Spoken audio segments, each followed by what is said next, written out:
साथियों, मैं डॉक्टर युवराज रामडाले। आज के लेक्चर में आपको कक्षा 11वीं के टॉपिक यूनिट एंड मेज़रमेंट, इस पर मैं मात्रक और मापन, इस पर मैं आज चर्चा करूंगा। और इसके अंतर्गत आपको बताऊंगा कि फंडामेंटल्स एंड डिराइव्ड क्वांटिटीज़ क्या होती हैं, मूल मात्रक और व्युत्पन्न मात्रक, मूल राशियाँ, व्युत्पन्न राशियाँ, विभिन्न प्रकार के सिस्टम ऑफ यूनिट्स, और आपको उसकी फंडामेंटल यूनिट्स की डेफिनेशंस वगैरह बताई जाएगी, डायमेंशंस, फार्मूले, विभिन्न सूत्र बताए जाएंगे। All the quantities which can be measured are called physical quantities like a length, mass, time, force, accelerations. Physical quantities are up to two types. भौतिक राशियाँ वे होती हैं जिन्हें मापा जा सकता है, और ये भौतिक राशियाँ दो प्रकार की होती हैं। First fundamental quantities and second is derived quantities. The physical quantities which are completely independent of each other are called fundamental quantities. जो स्वयं में स्वतंत्र होती हैं, जो किसी अन्य पर डिपेंड नहीं करती, वे भौतिक राशियाँ मूल राशियाँ कहलाती हैं।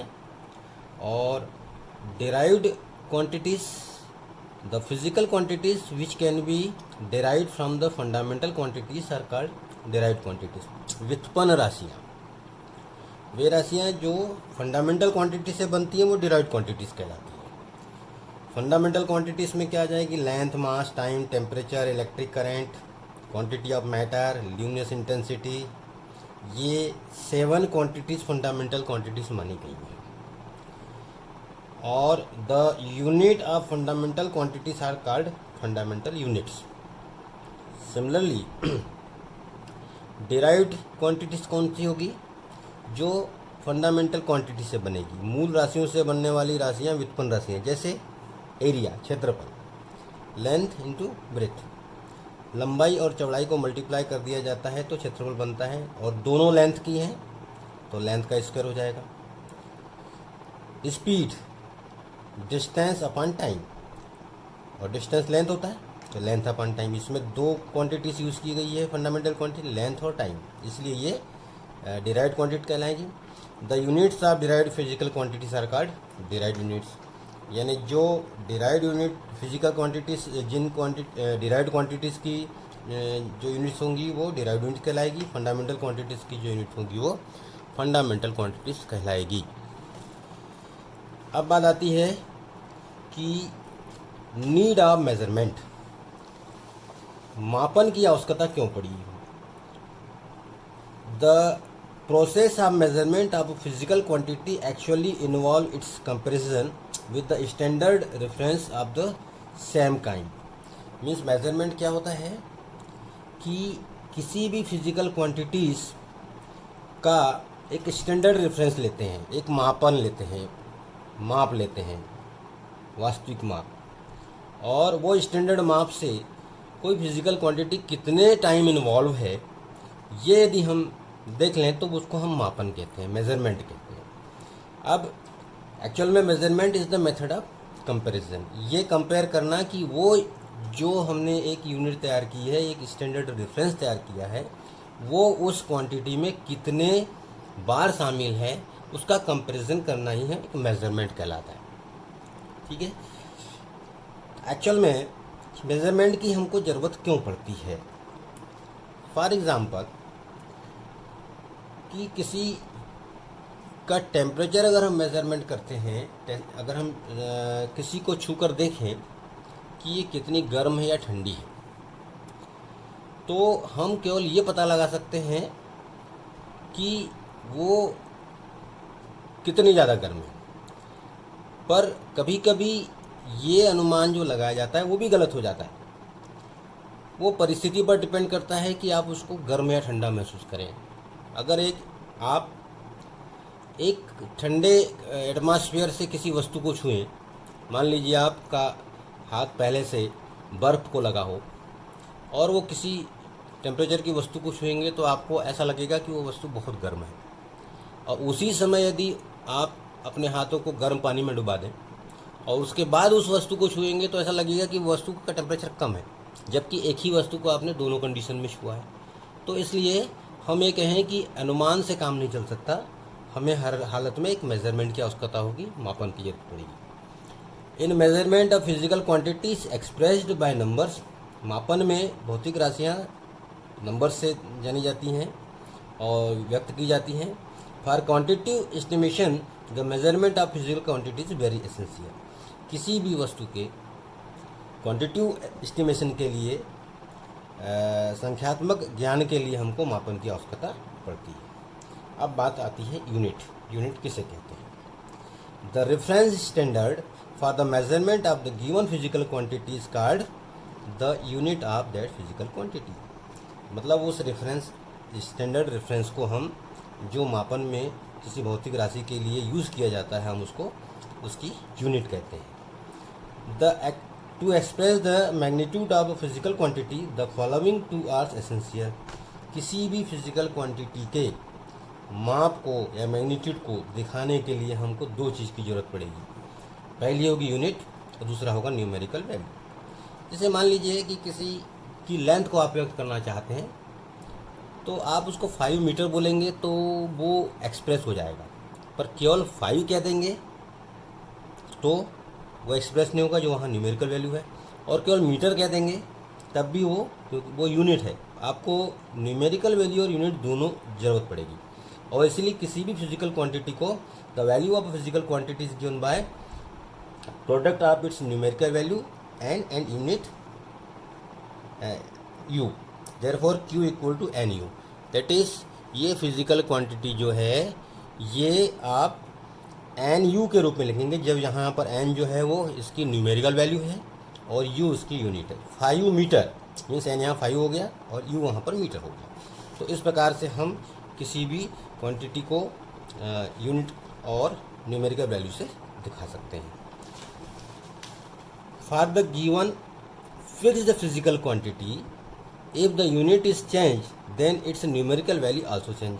यदि किसी भी भौतिक राशि के लिए जो एक उसकी वैल्यू फिक्स है उसका यदि आप यूनिट चेंज करेंगे तो उसकी न्यूमेरिकल वैल्यू चेंज हो जाएगी। सिंपल है कि अगर 1 मीटर बोलते हैं और सेंटीमीटर में बोलेंगे तो क्या कहना पड़ेगा हमके 100 सेंटीमीटर। दैट इज़ वहाँ पर 1 न्यूमेरिकल वैल्यू थी, यहाँ 100 न्यूमेरिकल वैल्यू है। If the numerical value for the physical quantity Q measured is you is unit u1 is n1 and in other unit u2 is n2, then quantity q equal to n1 u1 equal to n2 u2।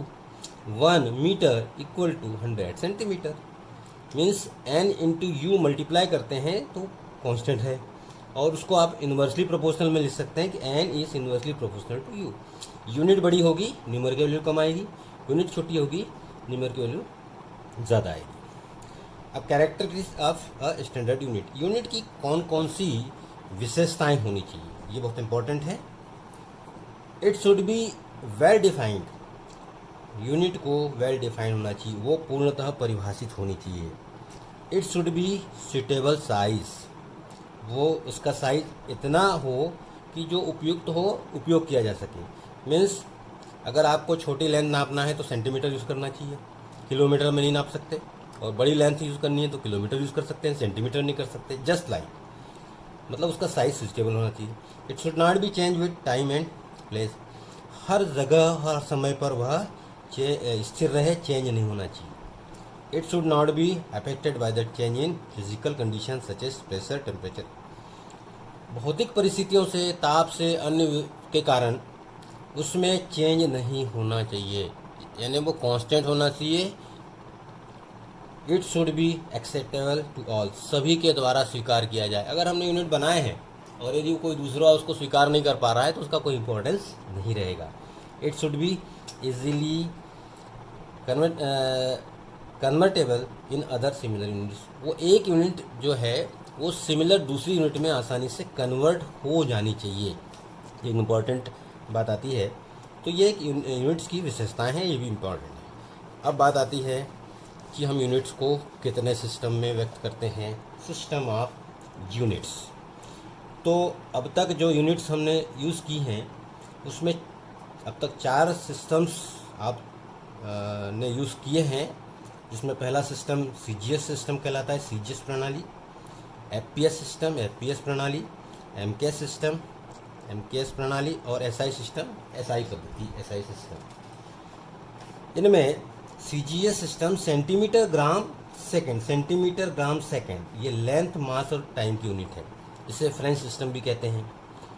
FPS में foot, pound, second, ये FPS system है, foot, pound, second, इसको British system भी कहते हैं। MK system ये extended form of CGS, CGS का बड़ा रूप है, सेंटीमीटर को मीटर में, ग्राम को किलोग्राम में और सेकेंड को सेकेंड में ही लिया गया। और एक्चुअल में जो अब यूज़ हो रही है वो है एसआई सिस्टम, ये अंतर्राष्ट्रीय प्रणाली, सिस्टम ऑफ इंटरनेशनल यूनिट, इसे हम एसआई सिस्टम कहते हैं। एसआई सिस्टम में 7 यूनिट्स यूज की गई है, और ये 7 यूनिट्स कौन कौन सी हैं? मीटर, किलोग्राम, सेकेंड, ये तो तीनों बेसिक यूनिट्स थी जो लेंथ, मास और टाइम की थी, ऑलरेडी एमके सिस्टम में भी सेम थी। इसके अलावा ये क्वांटिटीज जोड़ी गई है, टेम्परेचर जिसको केल्विन में, ल्यूमिनस इंटेंसिटी को कैंडेला में, और इलेक्ट्रिक करंट को एम्पियर में, और क्वांटिटी ऑफ मैटर को मोल में। इस प्रकार से ये 7 यूनिट्स हैं। इनके सिंबल स्मॉल एम, स्मॉल के जी, small S, capital K, C capital D small, capital A, M O L, ये इनके सिंबल हैं। और इसके बाद ये देखा गया कि ये 7 यूनिट से भी हमारा काम नहीं चलता, हम सब कुछ एक्सप्लेन नहीं कर पाते, इसलिए बाद में 2 सप्लीमेंट्री यूनिट जोड़ी गई हैं। प्लेन एंगल रेडियन में व्यक्त करते हैं, जो कोण होता है समतल कोण, और इसको आरएडी, स्मॉल आरएडी, और सॉलिड एंगल ठोस कोण, इसको स्टेरेडियन में व्यक्त करते हैं, स्मॉल एस आर। देखिए, जो प्रॉपर्टी आपको बताई गई थी, कैरेक्टरिस्टिक्स बताए गए थे यूनिट्स के, उसमें सबसे इम्पोर्टेंट था कि unit should be well defined. जो यूनिट होती हैं उन्हें पूर्णतः परिभाषित होना चाहिए। तो आपको हर यूनिट की डेफिनेशन पता होनी चाहिए, क्योंकि अगर ये डिफाइंड है तो ये कहीं भी यूनिट्स तैयार की जा सकती है। तो सबसे पहले देखें, हम लेते हैं ऐसा यूनिट में फर्स्ट मीटर की। The distance travelled by light in 1/299792458 second through vacuum is called 1 metre. प्रकाश के द्वारा निर्वात में 1/299792458 सेकेंड में जितनी डिस्टेंस ट्रेवल की जाएगी वो 1 मीटर होगी। ये डेफिनेशन है 1 मीटर की। 1 kilogram, 1 kilogram the mass of platinum iridium cylinder kept at International Bureau of Weights and Measurement at Sèvres near Paris in France is defined as 1 kilogram. 1 kilogram को define करने के लिए एक cylinder बनाया गया जो प्लेटिनम इरिडियम का है, और वो कहाँ रखा गया है? ये सेवरस में रखा हुआ है। उसका वेट जो है, उसका जो मास है जो, वह 1 किलोग्राम होगा। ये एक डेफिनेशन है, और इसी से हर जगह, हर प्लेस पर मास को कैलिब्रेट किया जाएगा। थर्ड डेफिनेशन है सेकंड की।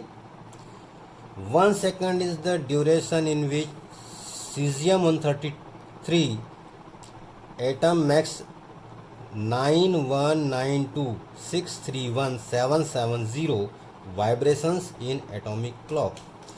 सीजियम 133, इसका जो परमाणु है वो 9192631770 वाइब्रेशन करने में जितना टाइम लेता है वो 1 सेकंड होगा। ये 1 सेकंड की डेफिनेशन है।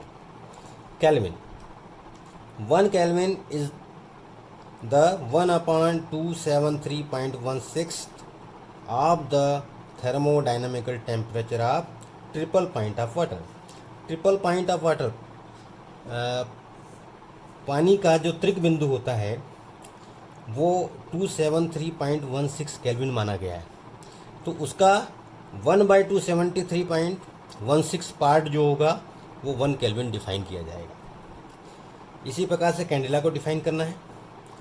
When a source of light is of frequency 540 into 10^12 hertz emits monochromatic light in a direction at the rate of 1/683 watts per steradian, then the luminous intensity of the source is said to be 1 candela. यदि कोई स्रोत है जिसकी luminous intensity 1 candela calculate की जाए या define की जाए, तो इस फ्रीक्वेंसी पर 540 इंटू 10^12 हर्ट्स पर उसे कितना लाइट, मोनोक्रोमेटिक लाइट होना चाहिए, एकवर्णी प्रकाश वो उत्सर्जित करेगा और इस डायरेक्शन में, और कितना किसी डायरेक्शन में इमिट करेगा 1/683 वाट्स पर स्टेरेडियन, तब वो उस सोर्स की ल्यूमिनस इंटेंसिटी 1 कैंडेला मानी जाएगी। इसी प्रकार से एम्पियर को डिफाइन करें। 1 ampere current is that amount of current which when pass through 2 straight parallel and infinitely long conductor of negligible cross section area placed 1 metre apart in vacuum produces a force of 2 into 10⁻⁷ newton per metre between them. ये दो wire लिए गए हैं, infinite length के हैं। इनकी distance जो है वो एक दूसरे से 1 मीटर अपार्ट है, 1 मीटर दूर रखे हुए हैं। नेग्लिजिबल क्रॉस सेक्शन मतलब एकदम बारीक वायर यूज़ करना है, और दोनों में 1 एम्पियर करंट फ्लो हो रही है। और यदि ऐसा होता है तो कितना फोर्स अप्लाई करेंगे एक दूसरे पर, 2 इंटू 10⁻⁷ न्यूटन का फोर्स अगर ये अप्लाई करते हैं तो माना जाएगा कि इनकी करंट 1 एम्पियर है। इसके बाद मोल को डिफाइन करें। 1 mole is the amount of substance containing the same number of elementary units as there are atoms in 0.012 kg of C12. The number of atoms present in 0.012 kg of C12 carbon 12 is called Avogadro number. Its value is 6.022045 10^23. Means 1 mole amount किसी भी पदार्थ का होगा जब उसमें कितने atoms होंगे, इतने एटम्स होंगे, मतलब जितने कार्बन 12 के 0.012 kg में होते हैं, और इनको हम एवोगेड्रो नंबर कहते हैं। कार्बन 12 के 0.012 kg में कितने एटम्स होते हैं, 6.022045 इंटू 10^23 एटम्स होते हैं। और किसी भी अन्य पदार्थ में भी अगर इतने एटम्स हैं तो उसका अमाउंट 1 मोल होगा। ये मोल की डेफिनेशन है। और इसके बाद 2 सप्लीमेंट्री यूनिट्स आपको बताई गई थी। सप्लीमेंट्री यूनिट्स में जो है, एक तो रेडियन जो एंगल के लिए था, और स्टेरेडियन था सॉलिड एंगल के लिए। तो इसको भी हम डिफाइन कर लें। Radian, 1 radian is the angle subtended at the center of a circle by an arc equal in length to the radius of the circle.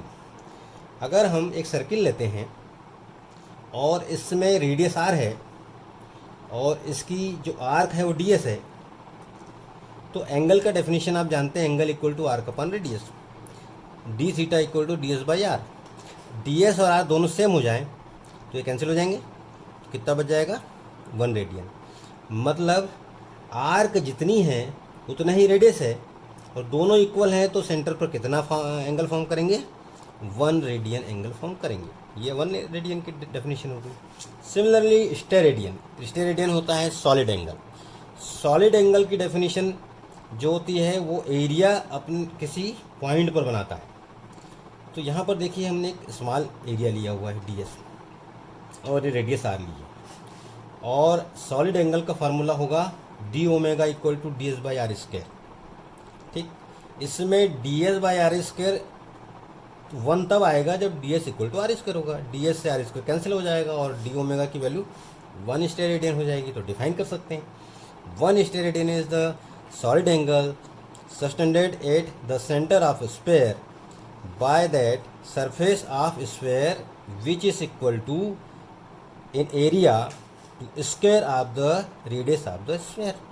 Radius के स्क्वायर का इक्वल यदि एरिया ले लिया जाए और दोनों इक्वल हो तो जो सॉलिड एंगल सेंटर पर स्फीयर के सेंटर पर मिलेगा, गोले के केंद्र पर मिलेगा, वो 1 स्टेरेडियन होगा।